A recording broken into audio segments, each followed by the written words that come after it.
sur les efforts de rétablissement de la Ville peuvent téléphoner le 613-580-2400. Thank you again for joining us. Merci d'être parmi nous. My name is Kina Leclerc and I will be your moderator. Je m'appelle Kina Leclerc et je serai l'animatrice de ce point de presse. Today we will be hearing remarks from le maire, Jim Watson, Alain Gontier, General Manager, Public Works, Directeur général, Service des travaux publics, Kim Ayotte, General Manager, Emergency and Protective Services, Directeur général des services de protection et d'urgence, and Bryce Conrad, President and Chief Executive Officer, Hydro Ottawa, Président et chef de la direction.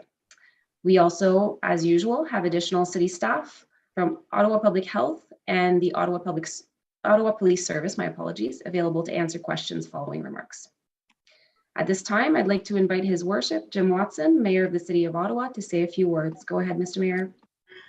Alors, merci beaucoup, Kina. Bonjour tout le monde. Good afternoon, everyone. And my thanks to our staff and members of the media and members of the public listening in on this press conference. At the current time, power has been restored to more than 137,000 hydro customers in the City of Ottawa, with 43,000 still without power. Our crews continue to work around the clock to help our residents across the city get power back, and I want to thank them for their nonstop efforts over the last 6 days. We are making progress on all fronts, but road closures and traffic impacts are ongoing due to fallen trees and debris and wires on roadways. We anticipate that the cleanup of fallen trees and debris will take several weeks, and we appreciate people's patience and understanding. Lots of challenges remain for residents in hard-hit areas, including many rural residents who remain without power, internet, or running water. Some have destroyed barns or flooded basements, and others have livestock in great need of water. The situation is dire for many of those residents in rural Ottawa. I'd encourage folks to check in on the welfare of their friends and family in these areas if they're able to do so. I've also asked Premier Ford to do whatever he can to get more Hydro One capacity in those areas, increase the number of crews in rural areas such as Cumberland, which has been very hard hit, and I thank my colleague Councillor Kitts for her good work, Osgood, West Carleton, and Rideau Goulburn. Now, that being said, things are beginning to return to normal in other parts of the city that were less impacted. The 2022 edition of the Tamarack Ottawa Race Weekend will go on as planned this weekend, as will the Great Glebe Garage Sale and the Red Blacks game tomorrow at Lansdowne. I want to thank all of the organizers, the city's Events Central Office, Ottawa Police, and city crews for going above and beyond to ensure that these events can be maintained. Merci à tous nos partenariats de leurs efforts pour livrer ces événements importants pour notre communauté ici à Ottawa. As part of the Ottawa Race Weekend, the Desjardins Charity Challenge is aiming to raise $1 million, and this year, fortunately, the Ottawa Food Bank is their participating charity. After the events of the past weekend, in the past week, they could really use our support, and every dollar counts, so please donate if you can.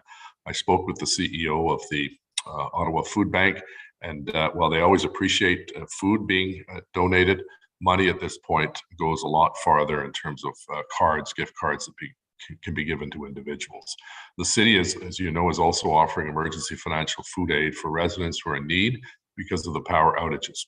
So far, as of today, we've received 900 requests for this emergency assistance, and our city staff continue to respond to these as quickly as they can. Applications for emergency assistance can be completed online or over the phone, and details are available on ottawa.ca. The City of Ottawa is partnering with community agencies to connect residents in need of food to available resources as part of the storm recovery. As you know, we have 17 community resource centers open in all parts of the city to help you out.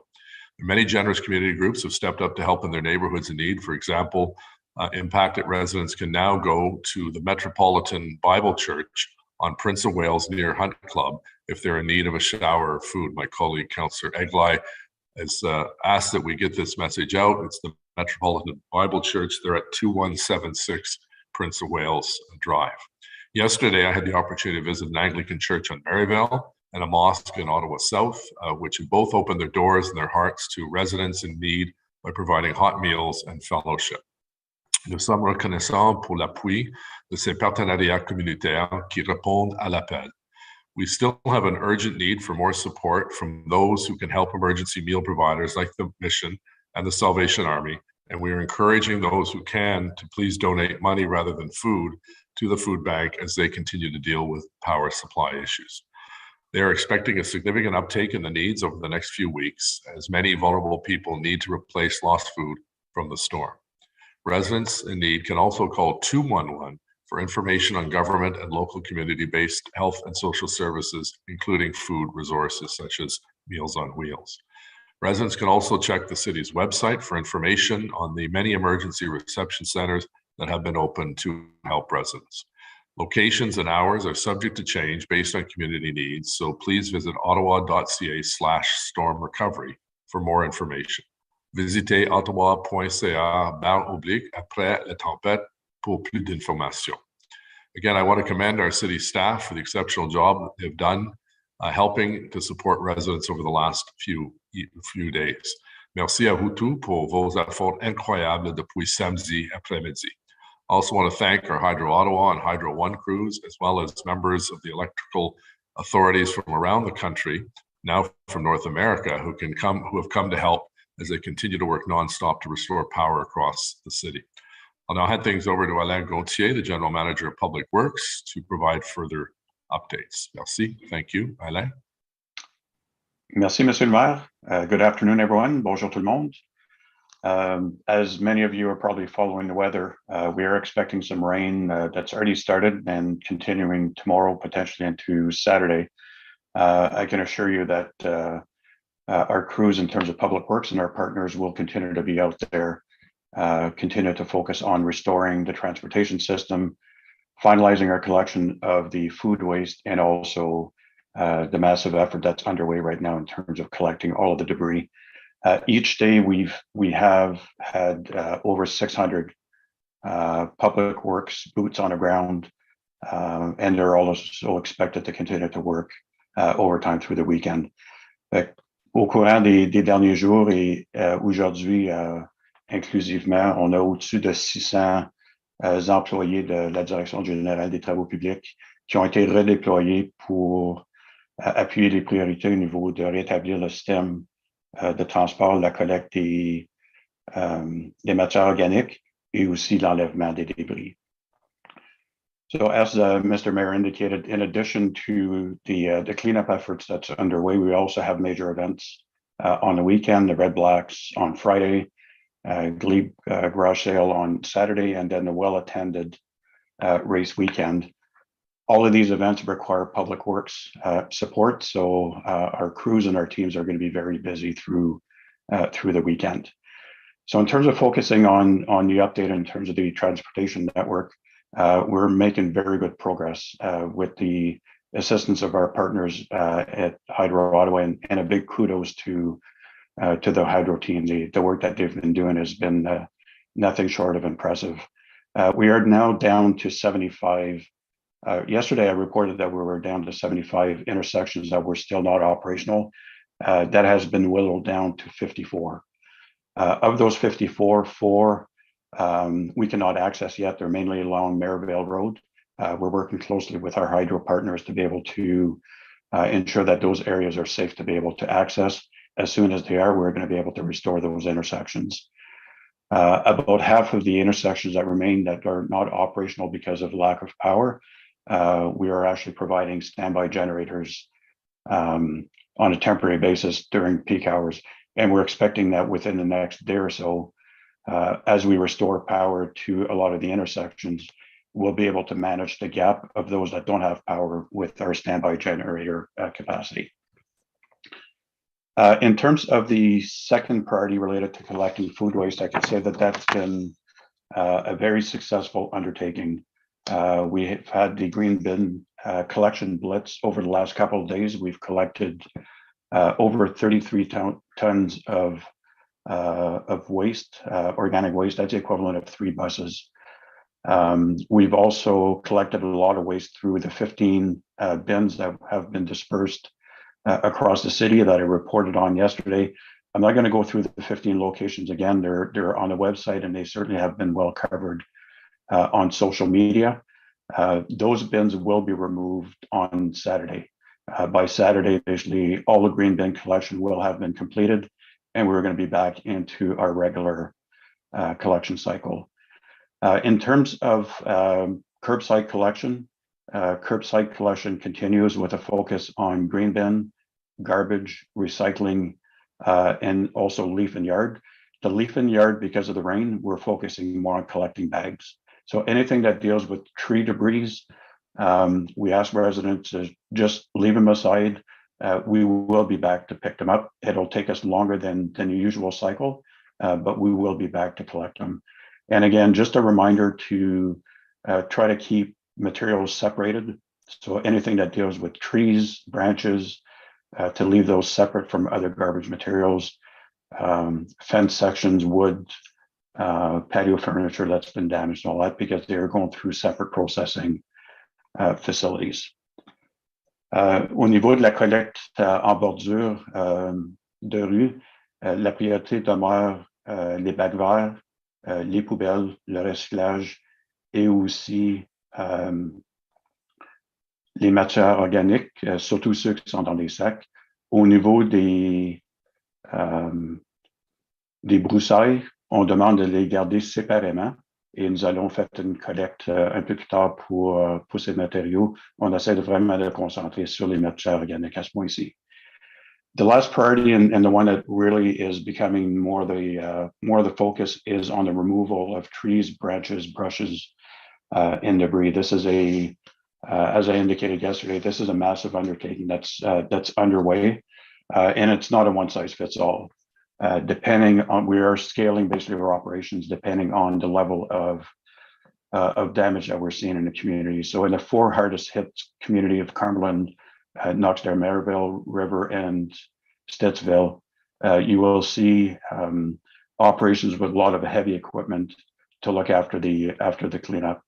In particularly the Knoxdale, Maryville area, especially around Pine Glen, Amberwood, you're going to see cleanup operations of a different scale to anything else that we have across the city, just because of the level of damage that area has sustained.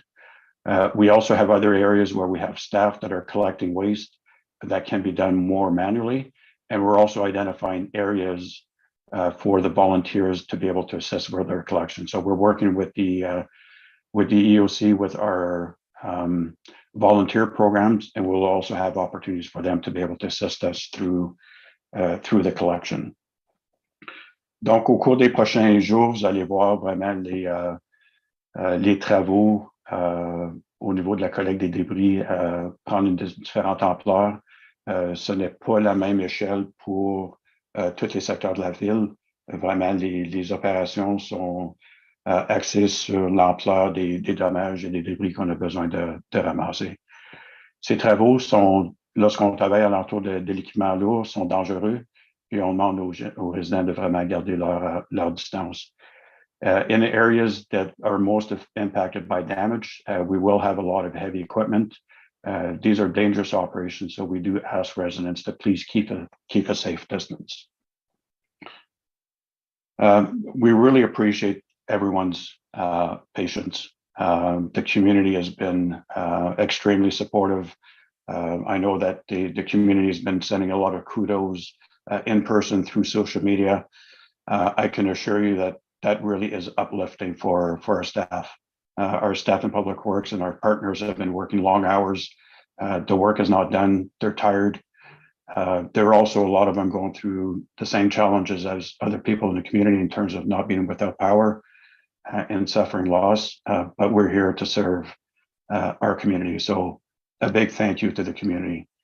Je veux vraiment lancer un grand remerciement à la communauté pour tous les messages d'appui et de support que vous avez donnés envers nos équipes et nos partenaires.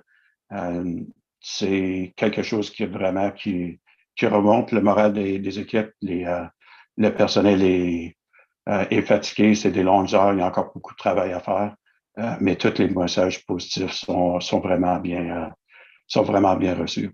So all we ask is basically that there's still a lot of work ahead in the coming weeks, but we ask everybody to please stay safe, rester en sécurité. Thank you, Alain. Merci beaucoup, Alain. I understand I had some connectivity issues at the beginning, so I just wanted to take the time to repeat that we unfortunately are not able to provide sign language interpretation today. Residents who wish for more information on the city's storm recovery efforts can use the Canada Video Relay Service by calling 613-580-2400. Juste pour répéter, malheureusement, on n'est pas en mesure d'offrir le service d'interprétation gestuelle aujourd'hui. Les résidents qui recherchent des renseignements sur les efforts de rétablissement de la ville peuvent téléphoner le 613-280-2400. I would now like to invite Kim Ayotte, General Manager of Emergency and Protective Services, to say a few words. J'invite maintenant Kim Ayotte, Directeur général des services de protection d'urgence, à dire quelques mots. Kim, you're on mute. Merci, Kina. Bonjour tout le monde. Good afternoon, everyone. Thank you to our community, our first responders, our city staff for continuing to support one another following Saturday's storm. We're making positive progress in our recovery and moving forward as a community. As we enter a new stage of recovery, you'll begin to see resources diverted from some of our current activities to new ones in the coming days. I will share updates on new recovery activities as they're available. Alors que nous commençons une nouvelle étape de travaux de rétablissement, vous allez voir que nous bougerons certaines ressources vers d'autres activités au cours des prochains jours. Je partagerai des mises en jour sur les nouvelles activées dès que je serai en mesure de le faire. Many residents have reached out asking to volunteer with our recovery efforts. Unfortunately, downed wires are still a danger, and we must first ensure that the area is safe for residents to assist.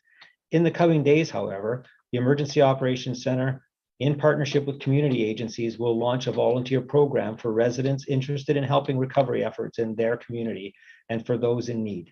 I will share more information on this shortly. I would also like to extend my thanks to the Samaritan's Purse, who will begin helping with debris removal on private property this Saturday. We have also reached out to the province regarding their disaster recovery assistance program for some eligible residents. It provides some funding for things that insurance will not cover. Representatives from the Ministry of Municipal Affairs and Housing will be in our EOC tomorrow morning and will commence their site visits. Regarding wellness visits, staff from the Community and Social Services Department, Ottawa Public Health, and Red Cross continue to do wellness visits to assess ongoing needs of residents. Ottawa fire crews have completed thousands of checks between their 3 command areas, and rural crews are out in full force. Crews are working hard to visit buildings without power to ensure fire alarm systems are connected to generators and have battery backups, and to provide water. They're also removing debris, cutting trees, and lifting heavy objects from the storm.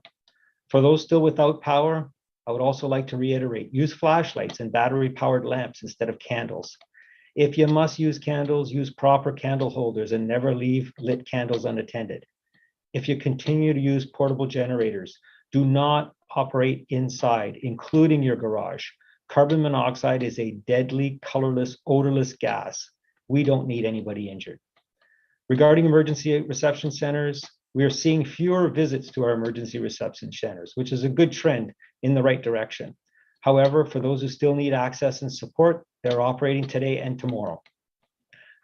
Il y a moins de gens qui viennent à nos centres de réception et qui représentent un pas dans la bonne direction.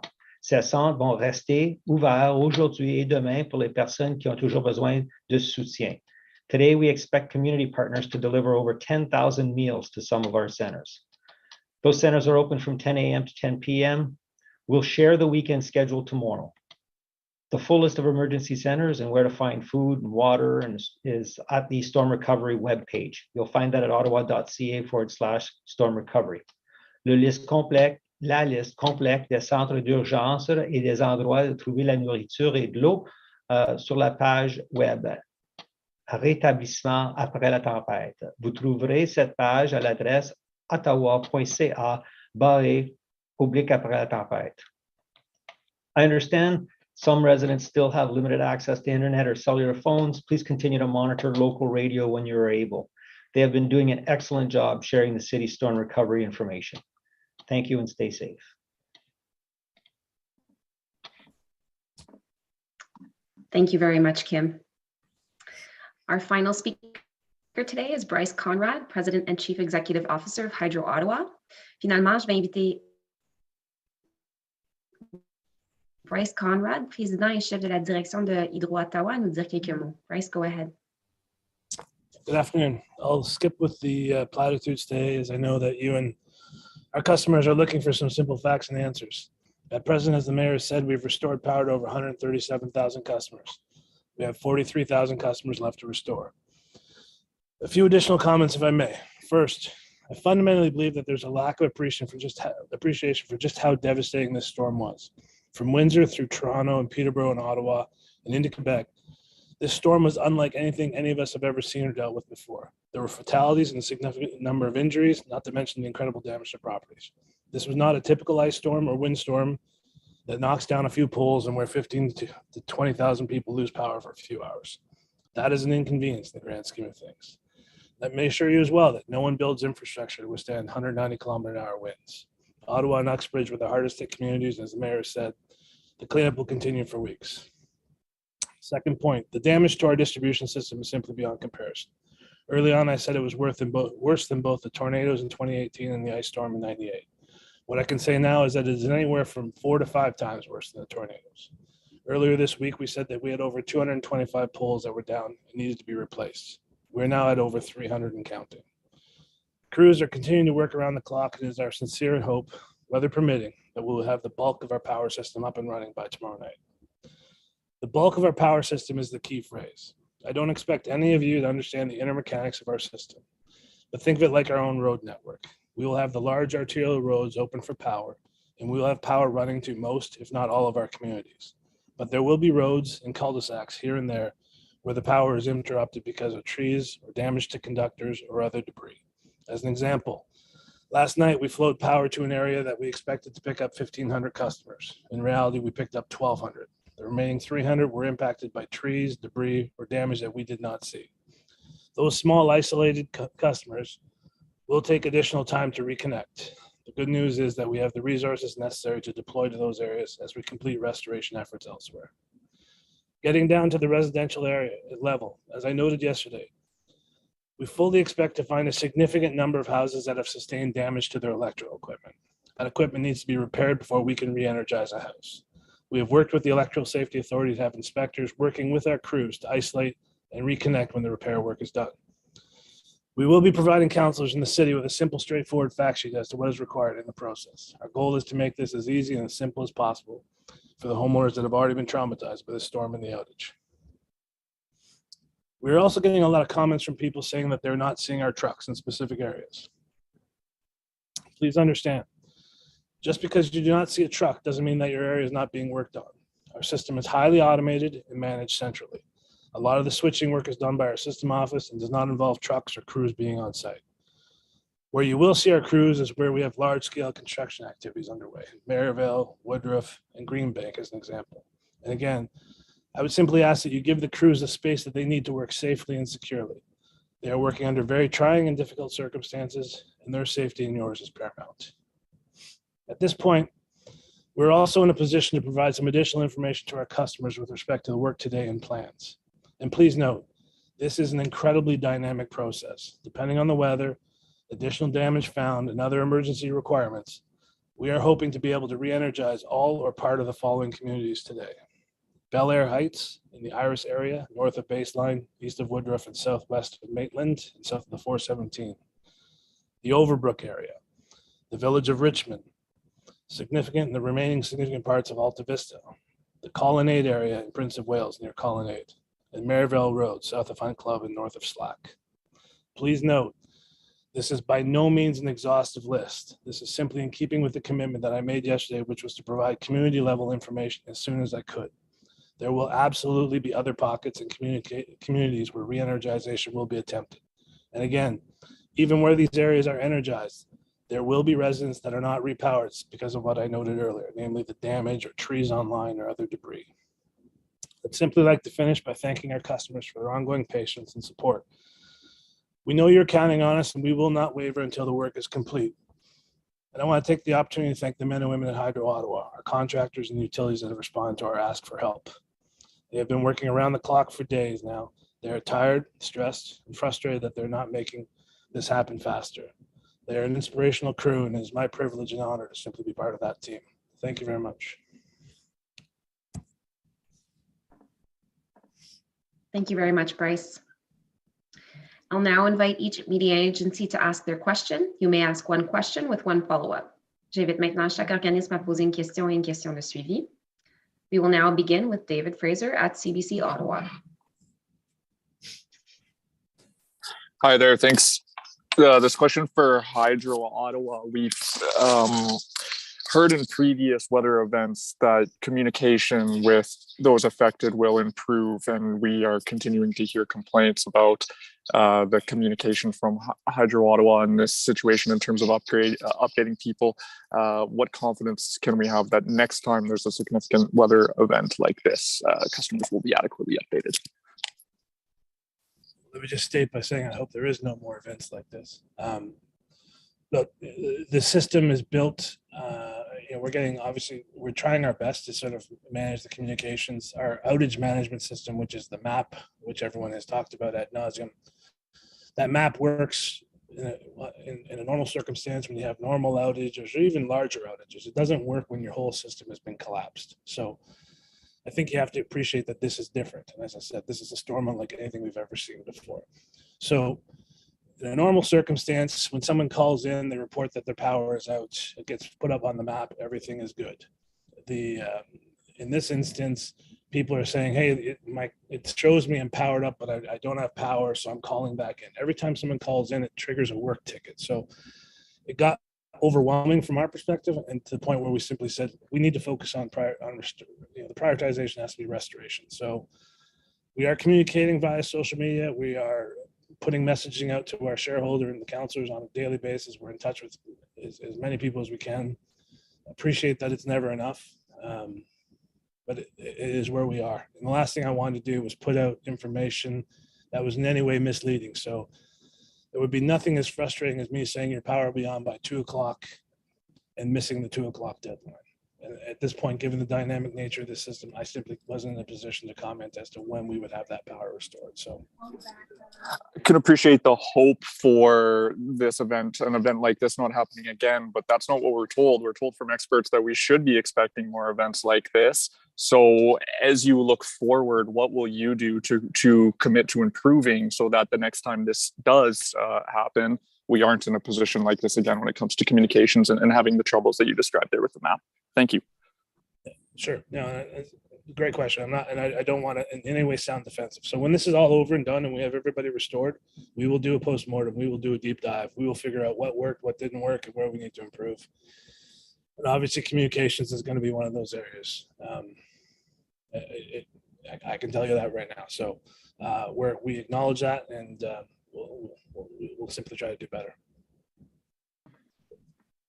Thank you very much. Nous allons maintenant passer à, we will go to Josh Pringle at CTV Ottawa.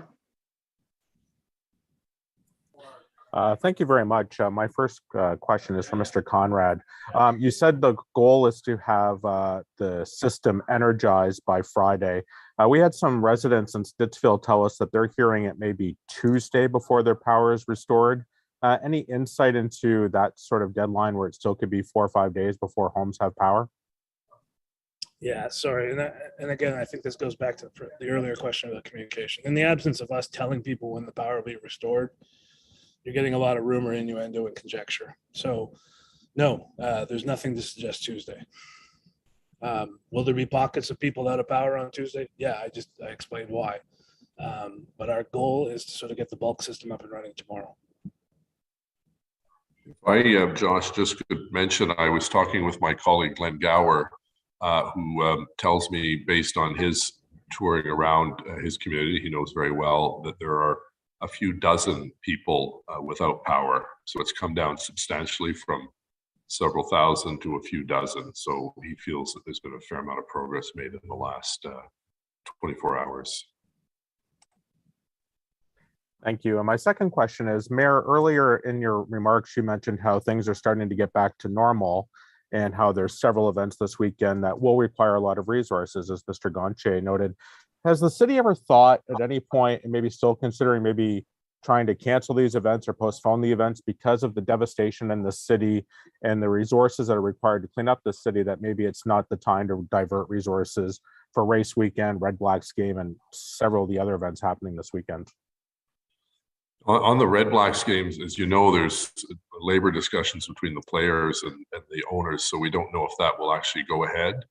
The Great Glebe Garage Sale does not require any city services for all intents purposes.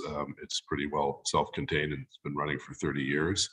It's usually parking issues that are a problem during the Great Glebe Garage Sale. Race weekend, as you know, it's been planned. It's been put off for 2 years. It's been planned for the last year, and that was never an option that was put forward as far as I'm concerned. It was brought to our special events team, our seat team, who gave permission to move ahead with it. So there's no question that affects a number of roads, and there are police resources that are required, but obviously it's not going to impact hydro. The large corridors that need to be repaired are far enough away from the route, Woodruff, Merivale, and so on. So to the best of my knowledge, I don't believe they discussed canceling it, and it's scheduled to go ahead. And this won't strain any resources going in with the cleanup at all this weekend? Yeah, again, the route that the marathon takes really is not in areas that are hard hit at this point. The big areas where the big poles are down are the 417, Hunt Club, those 3 large towers that are down there. So that's off the beaten path, as well as the work that has to be done to open up those large intersections that Alain had talked about. So I don't know, Alain, if you wanted to add, or if we have someone from the police. I know there are police resources that come in on overtime, I believe, paid duty, Alain. And then I don't know if Kim Atwood might want to offer a comment globally from the city's perspective. Yeah, Mr. Mayor, if I can just chime in terms of the public works resources, we're not rediverting resources that supports basically these events to the cleanup. We have basically resources dedicated to support these events. They're 24/7 resources, but I can assure the community that they're not taken away from the cleanup efforts. Okay. And before I add, or before I let Robert Drummond from the police, who's also on the line, say a few comments, I can assure you that our seat members, special events team members, are from all walks of the city or from all areas of the city. And all of them have reviewed this very seriously with regards to the impacts of the storm and whether we should proceed or not. And they all individually said that they can support the function going forward. So from a seat perspective, it was approved based on our current situation. Robert, would you like to say a few things? Yeah. Excuse me, the Ottawa Police is also involved with those meetings as well. And we will be supporting the race weekend and all the events through the city of Ottawa on the weekend. Thank you very much. Thanks everyone for your input. Nous allons maintenant passer à Julien Paquette à le droit. Bonjour, je crois que ma première question, ce serait pour M. Gontier. Ce serait une question de précision concernant les travaux pour le retrait d'arbres qui sont tombés sur un peu partout à travers la ville. Là. Vous avez parlé de l'importance de ces travaux-là dans les prochains jours. C'est juste une question de savoir où ces travaux-là se concentrent. Est-ce que c'est uniquement sur la voie publique ou sur les propriétés de la ville, ou si vous aidez aussi les résidents qui ont un arbre sur leur terrain, par exemple, qui est tombé? Merci, Julien. Non, les travaux se concentrent sur la propriété de la ville, mais on reconnaît que lorsque les résidents nettoient leur propriété, qui coupent les arbres, tout ce matériel-là est apporté en bordure du chemin. Et lorsqu'on fait les travaux de nettoyage, on ramasse tous ces débris-là, peu importe où ils proviennent. Mais les travaux physiques que nous entreprenons sont concentrés dans l'emprise municipale. Puis Julien, je pourrais ajouter aussi qu'on a des organisations qui viennent aider aussi. Samaritan's Purse vient, puis eux autres, leur travail, ils vont concentrer sur les propriétaires privés. Ça va aider les résidents aussi. Merci beaucoup. La prochaine question, je crois que ce serait pour Monsieur le maire. Vous avez abordé brièvement les dommages dans les secteurs ruraux. Il y a particulièrement des fermiers qui ont été affectés par la tempête. On voit par exemple, dans le coin de Naven, tout ça, des toits arrachés sur des silos, sur des granges. Est-ce qu'il y a des discussions, que ce soit à l'interne à la ville ou avec le gouvernement provincial et fédéral, pour une aide à ces agriculteurs-là? Oui, merci, Julien. Ça, c'est vraiment un grand défi. C'est un grand défi pour les fermiers dans l'est de la ville, spécifiquement dans le quartier de Catherine Kitts. Et elle fait du bon travail comme une liaison entre la ville et les fermiers et les résidents de Cumberland et Sarsfield et Navan. Monsieur Ayat a expliqué que le ministère des Affaires municipales et du Logement était ici, je pense, pendant le week-end pour discuter un programme qui va aider le terrain privé, les propriétaires privés. Peut-être, Kim, est-ce que tu peux expliquer si les fermes sont eligible pour cette subvention de la province? Oui, merci, Monsieur le maire. À ce moment, je ne pourrais pas vraiment dire les spécifiques de ça. Je n'ai pas toutes ces informations-là, mais vous pouvez trouver ça sur le site web de la province d'Ontario. Ça s'appelle l'aide aux sinistrés pour la reprise après une catastrophe. Si vous allez là, vous pouvez trouver ça. Ça a plus de détails. Mais aussi le ministre rentre demain pour en discuter pour faire leur revue. Merci beaucoup. Merci à Julien et à tous. We'll now be going to Sarah Krukal from North City. Hello, thank you. Yesterday, Mayor Watson, you said that the province was committed to paying for the full cost of storm cleanup. I'm just wondering, do we have any estimates of that cost, or what the estimated cost of the storm damage is so far? Yeah, thank you very much for that question. We don't have the total amount because costs are still rolling in, obviously, but I think our city manager would confirm that we're talking millions, not hundreds of thousands of dollars, but millions, because of all of the labor costs. Over time, when we bring people in from other jurisdictions, we've obviously got to pay for their travel and accommodation and meals.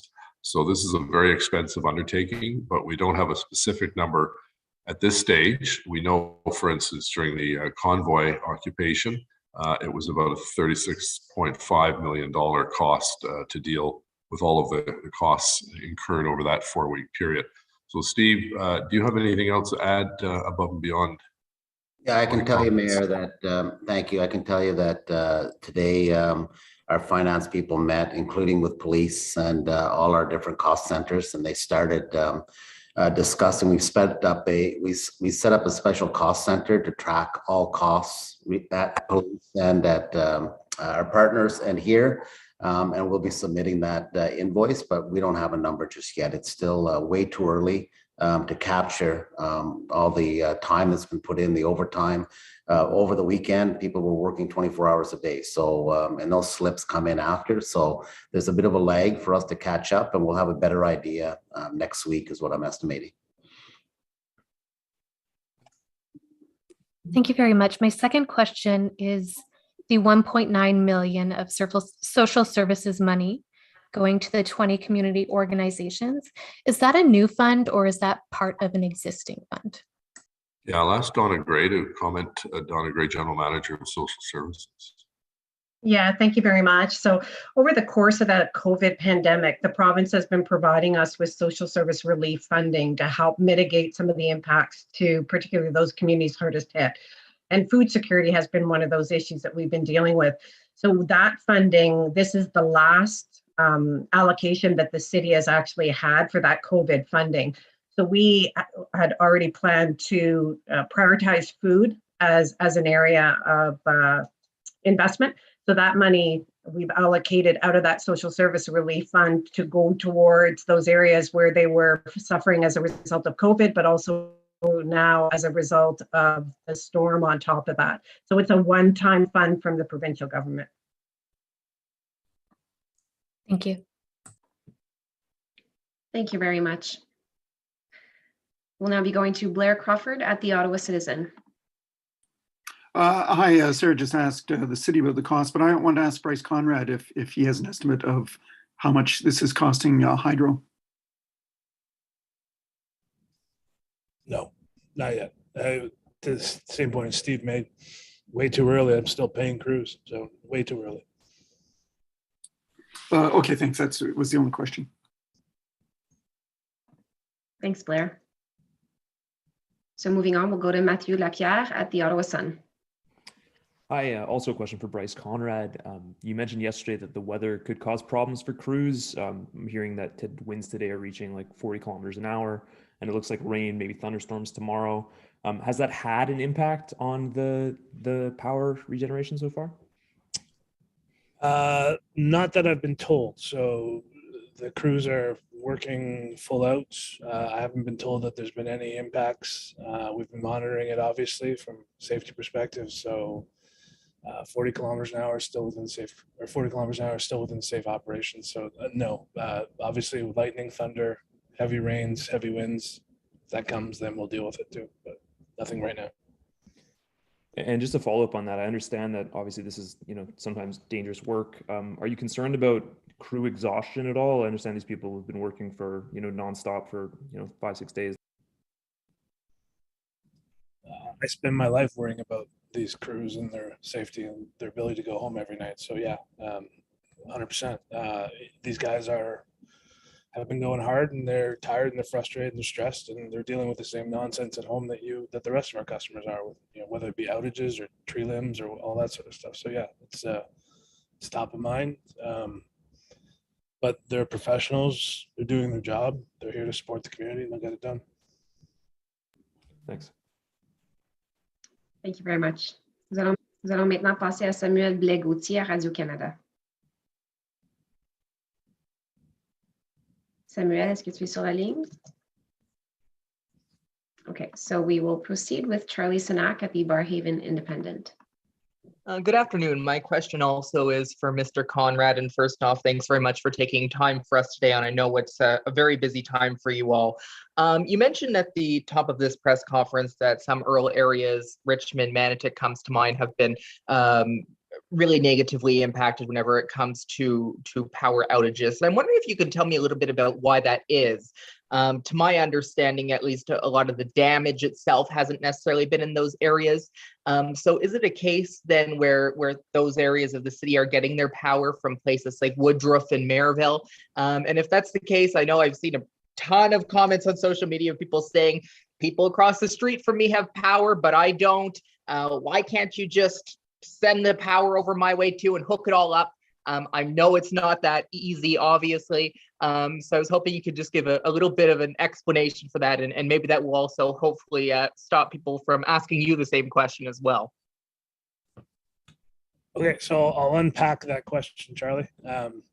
So in the rural areas of Ottawa, as the mayor said at the outset, are generally serviced by Hydro One, and I think he spoke to the support that's coming in from the province, and Hydro One was extremely hard hit as well. So our service territory is 1,100 square kilometers. Hydro One's territory is in the millions of square kilometers. So we've had nothing but fantastic cooperation with Hydro One. If we're done early, we'll roll our troops there. If they're done early, they'll roll their troops to us. So it works hand in glove. Some of the rural areas, Dunrobins, the Richmonds, those areas, the problem there is you just have long lines. It's as simple as that. There's just a very long feeder line that's coming from somewhere that goes down, 3, 4, 5 kilometers to get to those residents. And then it's just the same level of debris and tree damage out there. The problem we have is, again, if you go back to the way we've been prioritizing our recovery, we focused on the areas that we can pick up the most people first. So, you know, that's kind of where we have been. We're now in a position where we will have huge crews going into the Dunrobin area tomorrow. We'll have crews. I think I mentioned Richmond earlier in the thing. So we have crews there today. So hopefully we'll be able to energize something there this afternoon, this evening. And then my final question is just about Maryville Road again. You mentioned, if I understand correctly, that you're hoping to have power restored in the block from, I think it's Hunt Club to Slack by the end of day today. But the area near Maryville and Viewmount, near Maryville Mall, obviously received a good brunt of the damage. Anybody who's been there says it looks like a movie set, and it really does. I know it's going to take a very long time to clean up that stretch of area. Does that mean that part of Maryville might have to wait a little while longer to get their power back? No. As I said at the outset, though, Charlie, like we will flow power through the bulk system into as many communities as we possibly can. We know that there will be some communities where the power just won't go. As I use the example of, you know, we tried to restore 1,500 last night. We picked up 1,200. So there are going to be communities all across Ottawa, even the ones I've mentioned, where we will turn the power on today or tonight, and it'll go and it'll stop. Instead of picking up 100% of the customers, it'll pick up 70% or 80%. And that's simply because there's still debris there. There's stuff that's broken that we need to deal with. And that won't be done by tomorrow night. That will take some additional time. But as I said at the outset, we have the crews, we have the manpower, we have the resources to get it done. We'll as we finish jobs here, we deploy to other jobs there. So. Thank you very much, Bryce, and everybody else. Merci à tous. This concludes our media availability today. Ceci conclut notre point de presse aujourd'hui. Bonne Thank you all. journée. Good to see you. Bye.